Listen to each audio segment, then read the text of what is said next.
Ciao, welcome back to Geriatric Alpha Run Productions. My name is GARP here on YouTube. I'm here in part 4 with my special friend Francis Curry.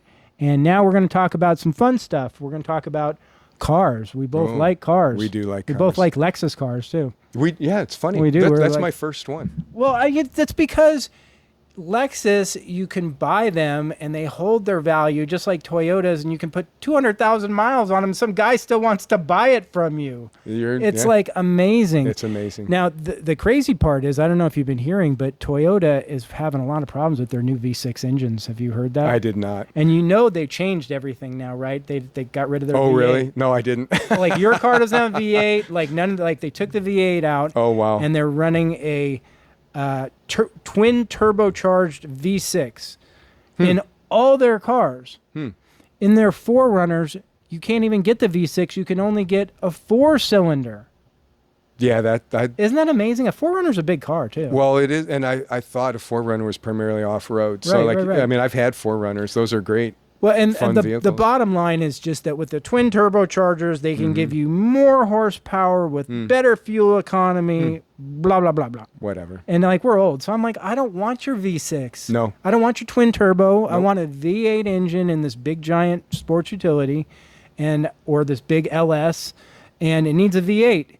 So anyway, they went to their new engines, which they're putting in all the Toyotas and all the Lexus, and now they're doing massive recalls. They're pulling engines on all these cars that have got like 80,000 miles on them because there's 80,000. Yeah, there's shavings in the engine. They're replacing engines. That's crazy. And all these V6 Toyotas. Okay, so I don't know if you've seen. I got Tracy an M8 about a year ago. Beautiful. It's a beautiful vehicle, right? BMWs And so when you are said beautiful. that's my favorite. I love racing them. I love driving them. They the really whole thing. But the engine shavings reminded me. So for the first 500 miles, she was restricted to maybe 55 or 60 miles an hour, and at that point it had 500 something horsepower. When she hit 500 miles an hour, some little computer thing that they did, 744 horsepower in that monster. Oh my God, dude, that's an amazing amount of horsepower. That 700 horsepower. 744. That's horse. ridiculous. That thing runs like a beast. I can't beat it in the 40-yard dash. That is a ridiculous amount of horsepower to put in a car. Yes. Because like if you have a 300 horsepower car, that's a lot. It's a lot. It's a lot. And and then when you get to the 4s and 5s, then you're in your exotic cars. So when you're talking 6 and 7, that's like wow. Right. That's like off the charts, man. And that thing moves like nobody's business. Unreal. Yeah.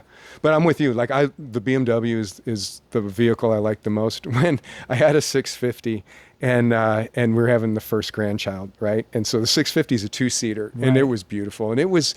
I love that coupe look that. Oh, dude! And it was a twin turbo. It was 650. Car, 600 something horse. I'm a big fan of the BMW. Trace had the 740, and so like she had a big monster too, and so now we're having a grandchild. Oh, well, I can't put him in the 650. I can't get a car seat back there, so I traded in to get the Tahoe.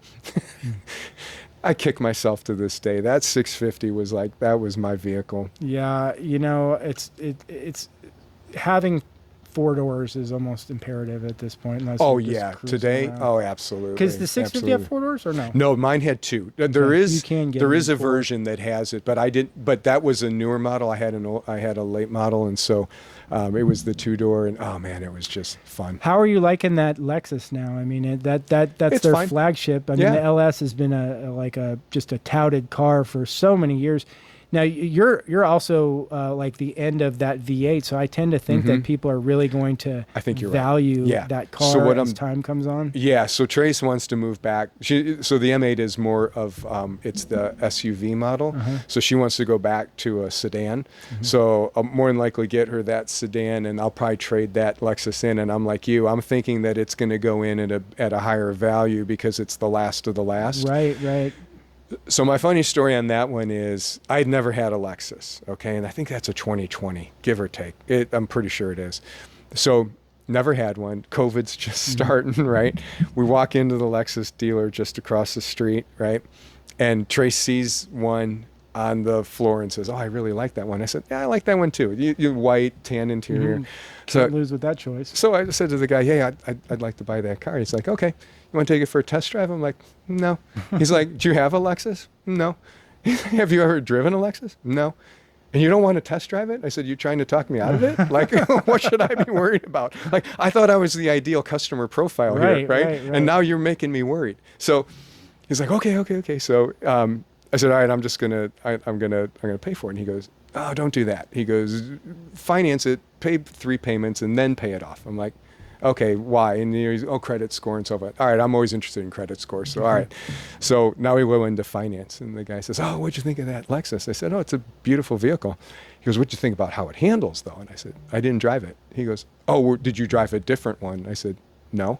He goes, "Do you want to take it out?" I said, "So, like, are you related to the salesman? Like, are you guys brothers? Like, you're going to talk me out of it?" Like, so, and I got a feeling Lexus has been around for so long. The quality of craftsmanship. I mean, to me, it is, like, that's probably the highest end before you get into the Maserati or the. I would say that about Maserati, but still, though, I You know get what I your mean? point. Yeah. Those high end. Well, I mean, the Lexus cars always on Consumer Reports have the highest of Right. everything. Of So, I mean, satisfaction, I'm kind of yeah. with you too. We're like, you don't really need to drive it. It's just a question of it's got all the reliability and the great scores, and you like the way Yeah. it looks. So, Yeah, right. you know. And it does. I mean, it drives well. I mean, it really, really does. It handles really well. I do enjoy it. You know what's interesting about the Lexus is that since we have all Toyotas in our work, and then we have Lexuses for our stuff, and so I've gotten accustomed to how everything is laid out. And then when you go to Oh. like a BMW or a Porsche, it's like a plane because Dude. they've got the like the BMW is so technique. Oh, Right. yes. So I was out of on travel last week, right? And so, and I think I rented a Tahoe because I had like 8 guys with me. And so the guy at the counter goes, "Well, hey, do you want me to upgrade you to this Mercedes SUV? You're really going to like it. It holds, 7 or 8 people. And it was AMG." And I'm like, "Oh, okay." I mean, it was like $100 for the whole week. Like, Right. I'm like, Wow. "Fine, I'll do it." Right. Anthony, I swear, this happened in that car and it happened in the first time I rented a Tesla. I sat there for a half hour figure it out, and I'm right? looking at the dashboard going, where the hell is the gear shift, right? I've never driven a Right. Mercedes. That's what I'm talking about. And there's nobody there to tell you. Right, And with right. Tesla, there's nothing. Like, is the car Right, on? right, Is it right. off? Like, we parked it at the hotel. I think it been was there on all before. weekend because we didn't know how to shut it off. I mean, so like I'm old. I don't get this stuff. So literally I'm sitting there staring at the dashboard for so long and I'm like, I sort of peek around. I'm like, I wonder what this does. It was like, and then the car moved. I'm like, oh crap, there it is. There's the gear shift. Exactly. But then I had to keep my foot on the brake to find the park. Because it was at, like where the window wiper thing usually is, and then Yeah. it was a push button. Like, oh, It's not man. intuitive. I It guess was maybe not once you intuitive. know, then you know. But Well, if it was a Plymouth with 3 on the shell, 3 on the It's tree, like old then school, okay. Then, old school way. But now we got to go back to this, tell me about golf. How's Yeah. your golf game? So we actually played golf down in Florida, and when I come home, Tracy will ask me. Her first question is, "How many balls did you play today?" And if I say 1, then she knows I scored really well. And if I say more than 1, she won't ask the follow-up question, I mean, like, right? I don't think I've ever gone a 1 ball a whole round. So then the second thing, if my response is, "Be glad I have day work," Then you lost a lot of balls. and like we would starve if I had to make a living on the golf course, right? I enjoy the game so much. I really do. Like the only game you can't win. I mean, I enjoy it, but just always trying to improve, And so I enjoy it when I'm playing with other people. Like I enjoy that camaraderie. I don't play enough. When I was playing, like I was working, I was a low double-digit handicap. I flirted on, but now it's like, it's I've back never up. got the bug. I don't know what it is. It's because I'm not good at it, I guess. And I've tried over the years to get good at it, and I've never been able to like get over the hump. And Yeah. so it never has caught Yeah. on with me. And I get it. I think- do. I mean, and I've tried to get good, and I've just never been able. And I was a fairly good baseball player. I think that's part of the thing. Where I feel like I should be good at this. Why am I Yeah. not good at this? Yeah. I think it's counterintuitive to a lot of what we learn in athletics. You know, like you played football, you played baseball, and those are power sports, right? And Right. so, you think about, oh, I just have to hit this, and it's really not. It's about swing mechanics, right? It's about tempo. In jiu-jitsu, they'd say it's about pressure, right? So it's sometimes the subtlety, and it's that transition that's hard. It's a mental game too, Oh, it for sure. is. Because Oh, it is. I'm the king of like in that backswing. I'm not going to hit this good. Like goes back to when I asked Victor, "Do you think you're going to win? Yeah. Do you think you're going to hit the ball good?" Mm-hmm. You know what I mean? And if you ask Scotty Scheffler, he's going to say, "Yeah, gonna crush yeah, it. yeah." I'm going to crush it every Right. time, right? Yeah, goldfish. You got to be a goldfish. Unbelievable. Wines. Mhm. That's a so It's a big thing for us. like it's a true collectible though. I know from Mhm. my experience in Oh, yeah. collectibles that people are like Mhm. wine collectors, big Mhm. dollars. Right. So where are you at on this? I know you have a nice wine Yeah. wall there in your house. And We stuff. do. We have a nice wine area. We enjoy it. We enjoy it immensely. We've traveled the world. We've drank wine from all regions of the world. So we do enjoy it. When we go out with people, we try to introduce them into things they probably wouldn't try on their own. So there's that portion. Where I fit on that continuum, I've got some friends that have wine rooms. They have wine rooms like your place here. Like cellars and stuff. Yes, and I'm talking, folks that have probably 8 figures invested. right. I mean, like Big money. very serious wine rooms, and they're beautiful, right? I could never consume it in my lifetime, and so I enjoy it more with people. Mm-hmm. And that's our thing. Like when we go out or if people come over, like we make it an event, Mm-hmm. so we'll never just do a bottle. So like if we've got 4 people, we will easily do 4 bottles and we'll take them. I call it a trip around the world, and we literally take them to different areas of the world so they can taste the differences, right? And if we're out, I'll always tell people, like, oh, well, let's split the check. Okay, you buy the food, I'll buy the wine. I promise you're getting the better end of it because I'm going to get you something that you probably wouldn't buy, and that and because people will say, well, I don't know that there's a difference between a $40 and a $100 bottle of wine. I got news for you. There is. And the first one is you don't get a hangover. Well, that's what I was going to ask you. So do the good wines have like what is it that makes them better? Like Yeah, so I'm is the going to way say, that they're well, I would say, especially if you cultivated or go if you go into France or into Italy, it really is the way in which they do it. Even here, it's going to be less tannins, which is, so we're red drinkers. Like I couldn't tell you the same thing with a white. I know nothing about white wine other than I don't like it. Ah, I do like champagne. So we went to Bordeaux about maybe 2 years ago now, and inadvertently had a bottle of champagne, and it was like, oh my gosh, this is actually good. Like we actually enjoy this. I've got HEB buying it. Like they literally, Oh, and wow. so to make sure they keep buying it, I keep buying them out of it. Like I'm keeping them in business there. But it was that good. It was a Rothschild, and Rothschild is the partner with Mondavi in Opus One, and everybody knows Opus One is like, I'm not going to say it's the best wine, but it's certainly one of the pricier ones. But it does matter. The price point does matter. We are red drinkers with the exception of champagne. Like we do enjoy that, and we enjoy it with caviar. I mean, we went, and in Bordeaux, we went to a caviar farm. Dude, it was incredible, that whole Wow. process and how they do it. Like we really, I don't know if I've said it to you, but I've said it to a lot of people. Like I'm a food snob and a wine snob. Like I really do enjoy good food and good wine. And so I don't have any vices. Like I roll with you guys, but like even with the cars, like I don't have any, I don't invest in cars, and I don't have this, I don't have what you're doing here. Like I'm really in, like wine you're is prudent with your money. Well, I'm an accountant. So, and Tracy'd kill me if she's got her master's in engineering. So Oh, like, wow. yeah. So like, remember the gray flip phone from Motorola? Yes. Yeah, that was hers. So like, outta here. so when we were up in Chicago, like she was running 4 different production facilities to kick out 400,000 units a week. Cause like, you remember when that came out, like they could not keep The Motorola flip phone is iconic. It was iconic, and that was her. So like she's incredibly smart.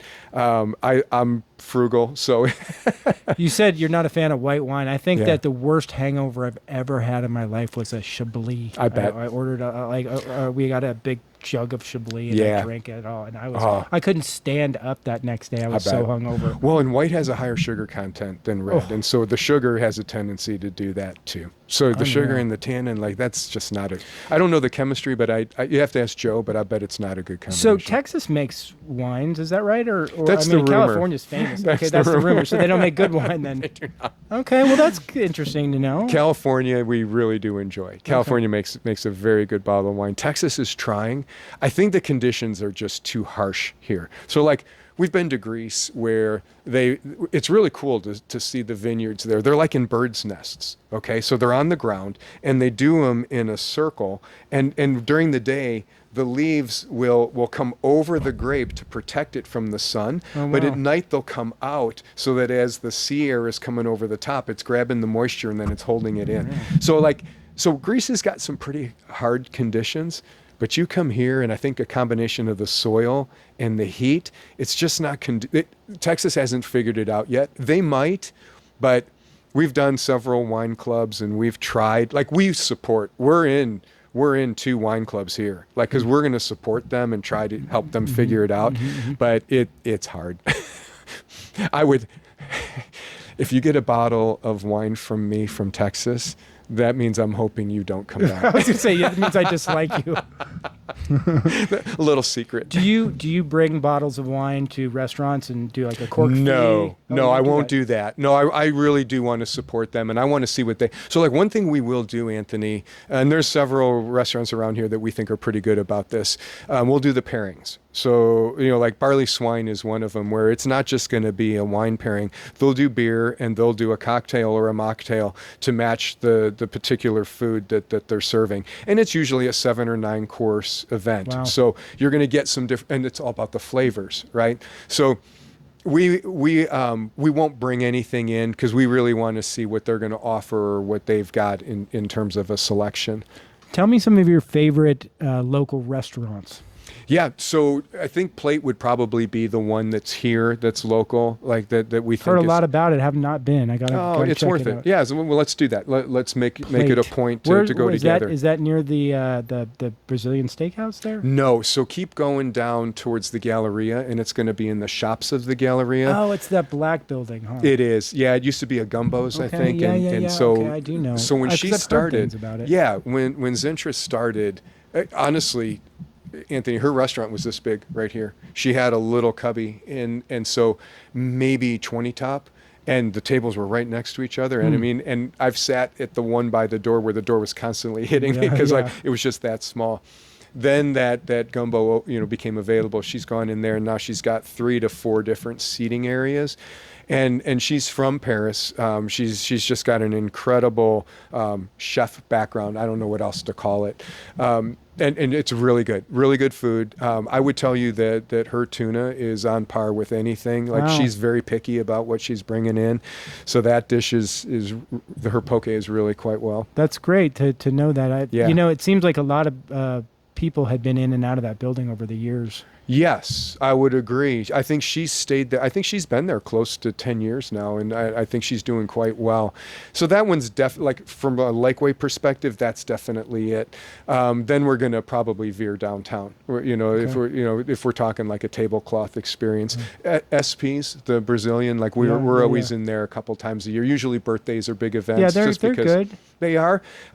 It's a lot of food, and I don't know how you are, but Tracy and I, like we really are at the point in life where we split a meal and take food home. Like we just can't finish, know. So the Brazilian has to be when we've got the rest of the family and we got for some sure. eaters. My son-in-laws can they go on for. Being a Chicago guy, what about pizza? Oh, dude, I have it shipped in. So like if you come to our house From right who, now, like Lou Lou Malnati? Malnati. So yeah, so when I was going through chemo, it was the only thing I could actually tolerate. So Lou Malnati's became my food of choice, and it was the deep dish. They weren't pushing the thin crust out. You could get it up there, but like I order them, and I'll have anywhere from 6 to 12 pies at a time come in and sit in the freezer. You must have a separate freezer then. We huh? do. How I'm a about foodie. the Craigos pizza here? Do you like that pizza? I don't know that I've had it, to tell you the truth. It's I don't kind venture of our out. favorite pizza Yeah. here in this area. They don't deliver all the way to us. We got to go get it, but we think it's worth it. So Okay, yeah, we'll I have to thought try maybe that. if you've never tried Yeah, it, because yeah. there's some real garbage pizza places around too. It's too easy, Ugh. right? And so we became, I'm not going to say connoisseurs, but picky. And I became picky during chemo because Anthony, I would tell you Lou Malnati's was maybe 2 to 3 times a day. All right, because it was Trace was trying to keep. I was 200 pounds at the time. Oh wow! Right, so like 205 to 200, and so that was like a big thing for her to try to. That was her version of me being healthy, so to keep me up in that weight category. And then it was Arby's. Arby's. So those were the things, right? And now totally different. Now my 12-year-old meal plan has gone by the wayside. Do you do fast foods at all? Do you? No. No. I'm a big fan of burritos. So I eat like Yeah. Chipotle burritos, Yeah. Three Birds burritos. Yeah. I order from Don Mario here all Yeah. the time. You ever eat Don Mario? But When Harry Very does good. his holiday party, Super that's good. where we would go. Yeah, but food became an issue for me. Nutrition, like I really, there was a period where we were deciding, should I do chemo or should I try to do it naturally? So we looked into a lot of natural routines because chemo it beat the shit out of me. I mean, it was a 3-day cycle. did you lose your hair? I lost a lot of hair. So what would happen, all over. So what would happen is I would try to run on Thursday. Like that's when I finished my chemo, right? And so the first week it went fine. The second week it slipped to Friday. The third, the fourth treatment, it was on a Saturday. And by the time I got to the end, like I couldn't do anything during the week. I was just sleeping, just trying to recover, right? So nutrition became a big thing. So, and did a lot of research, and did a lot of research on blood type and on natural eating and all sorts of things. And so fast food was something that I made a conscious effort. I haven't had a soda in 25 years. Wow. Like that was a big thing that No diet drinks even, huh? oh no, I won't. And because you believe the aspartame, or what is it? Just So chemicals? chemicals. Yeah. So anything chemicals in corn syrup. Like I can't even do a corn syrup beer. So like I can do a wheat beer, but I can't do a corn product beer. It just tears me up. Oh wow. So just looking at it from that perspective, like I've gone deep into some areas, but yeah. So nutrition became a big element, and fast food. Obesity is prevalent here, right? And so, there's drugs, Ozempic or whatever, that can help with that.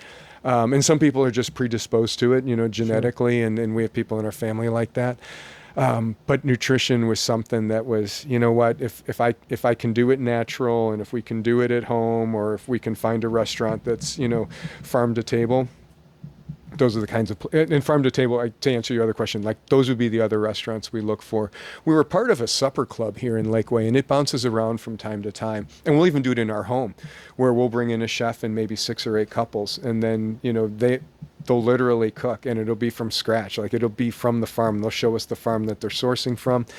And maybe even bring in the farmer, and then everybody will bring some. It'll be a theme, so maybe it's Italy, maybe it's France, maybe it's Spain, and we'll bring in wines from those regions to makes for fun though. It is the experience, right? I mean, for sure. Whether it's cars, whether it's wine, whether it's work, whether it's life, it's the experience. You've got to make fun out of the simple things, I think, as you get older, because I mean, there's nothing more on Friday than to have a good meal and get in bed early. I mean, there's no such thing as going out and drinking, and come on now.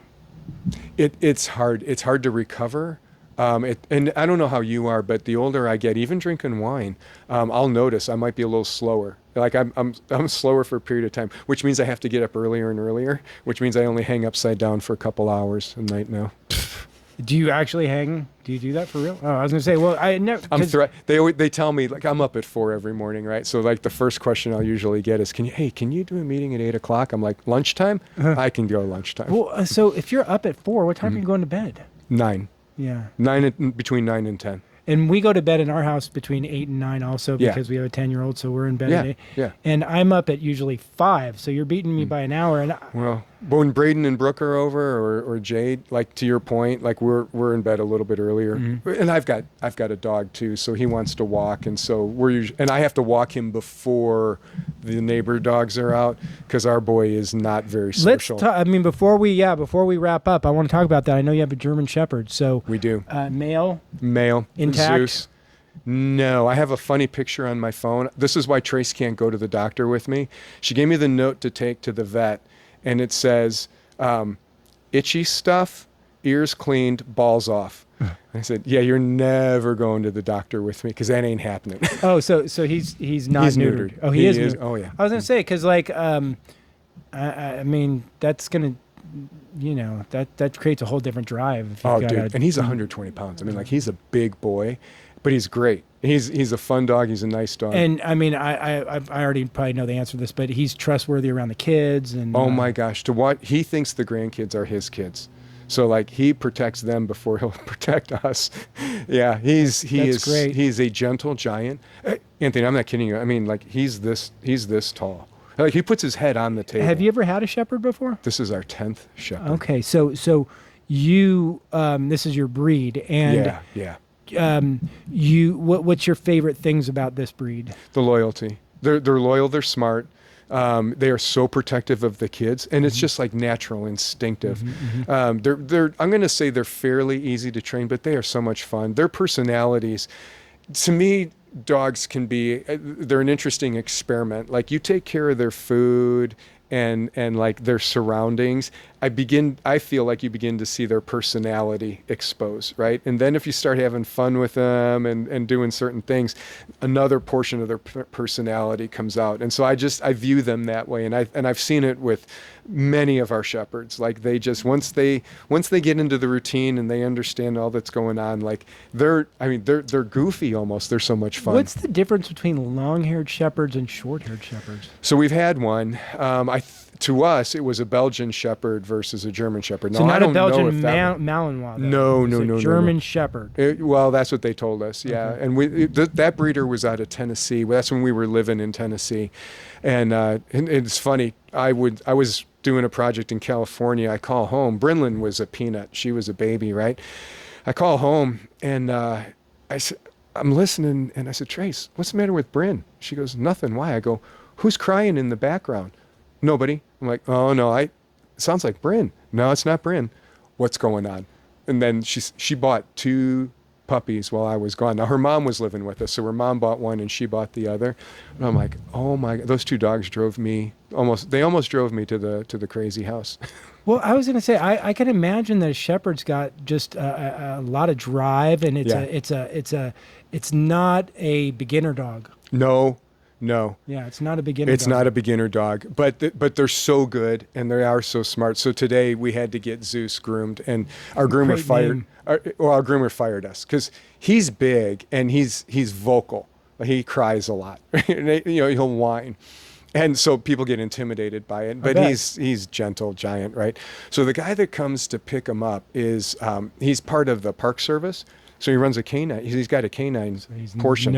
He's got a shepherd with him. And it was a little, she was only about so big, maybe about 70, 75 pounds. He just like snaps his fingers and points. The dog runs out of the truck, comes up to us, sits. We pet her. She then takes off, runs up the hood, gets onto the roof of the SUV, and lays there just looking at us. Wow. And stays. He's moving all around doing it. And what is your dog doing? Is your dog like what is this circus show? Well, we're looking at Zeus going, do you see? Like, pay attention. My goodness. You could do this too. Jeez. But they're fun. And so like with Jade, Jade's a little over a year old, and Zeus is just laying there, and Jade is, she's patting at his nose and playing with his paws and playing with his mouth, and he's just looking at her and gives her a lick, and that's it, right? Wow. Braden and Brooke are so funny now because there was a period of time where they were all eye level, and they got to the point where he'd come up to them when they were walking in, and they'd just give him the Heisman. They'd push his head and push him aside, right? And he was good with it. He just wanted to be in the mix, so. Well, I might want to get a German Shepherd one day. It's one of I've enjoyed several different breeds over the course of my life, and all of them are so different. Yes. You know what I mean? Yes, like, they are. yeah, I'm sure a German Shepherd's gonna be so much different than a Labrador or a, Oh yeah, you yeah, know. yeah, yeah. I mean, right now I have a Great Dane, and that is an interesting breed. It is. Yeah, sensitive. Super sweet. I mean, Yeah. like I never had a preconceived notion, but I mean, geez, what a giant, lovable dog. Oh, yeah, absolutely. And Super so sweet. tender. I mean, like they know your mood, and Really, just super sweet dog. Like in a way that I've never had a dog that wanted to be so companionized with me. Yeah, really sweet. That's awesome. We also have a little Frenchie now who's like 11 or 12, so she's getting up there. Turned into a really angry little dog. She was super sweet when she was young. Yeah. Boy, she's like the one-toothed angry little varmint now that she's angry and old.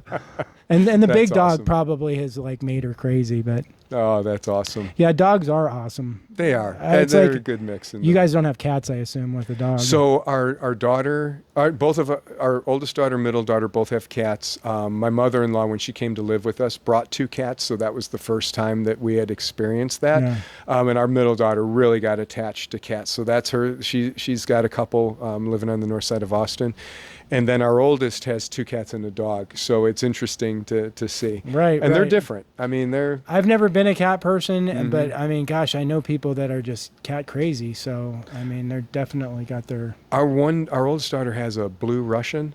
That thing thinks it's a dog. Like, he's actually pretty cool. He fetches. He does all sorts. I mean, he's really funny. I funny. actually like that cat. Fran, I've really enjoyed it. I brother. love you, brother. I love you too. All right.